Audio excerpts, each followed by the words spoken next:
దేనికైనా ఒక పోటీ అంటూ ఉంటే తనలో తానే ఇప్పుడు మౌల్ట్ చేసుకునే విధానం బాగుంది. ఇప్పుడు అతనికి పోటీగా ఎవరున్నారు?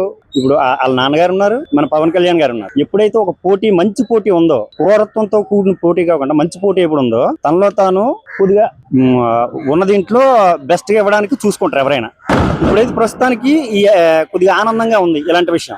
గవర్నమెంట్ స్కూల్లో మంచి మార్కులు వస్తున్నాయంటే అందరూ అటువైపు వెళ్ళడానికి మనసు కొద్దిగా అటువైపు వెళ్తుంది. ఇలా మొత్తం అంతా గవర్నమెంట్ భయం అయితే ఇంకా బాగుంటది. అంటే ఈ స్కూల్ బాగోలేకపోయినా ఈ పేమెంట్ చూసి అందులో జాయిన్ చేసేస్తున్నారు తప్ప, పేమెంట్ ఎక్కువ తీసుకుంటున్నారంటే వాళ్ళు బాగా చెప్తారు అంతే. మన పనిలో పడి మన స్కూల్ని, మన పిల్లలు మనం పట్టించుకోలేకపోతున్నాం. మేమేంటంటే డబ్బులు ఇస్తున్నాం కాబట్టి వాళ్ళు పట్టించుకుంటారు కదా. హాయిగా గవర్నమెంట్ స్కూల్లో జాయిన్ చేయండి. అంటే నాకు జాయిన్ చేయాలన్నా నా పక్కింటి వాళ్ళు తక్కువగా కూలి పని చేసుకున్న వాళ్ళు జాయిన్ చేస్తే నేను ఇంత వాళ్ళ మీద ₹1 ఎక్స్ట్రా తెచ్చుకున్నాను, జాయిన్ చేయడానికి ఇష్టపడలేకపోతున్నాను. అలా లేదు. ఇప్పుడు ఏదంటే అందరూ గవర్నమెంట్ స్కూల్, అందరూ ఇప్పుడు ఎమ్మెల్యే, ఎంపీలు, గవర్నమెంట్ టీచర్లు అలాంటి వాళ్ళందరినీ తప్పనిసరిగా గవర్నమెంట్ స్కూల్లో జాయిన్ చేయాలని ఒక నినాదం పెడితే అందరూ బాగుంటది, స్కూల్ కూడా బాగుంటాయి.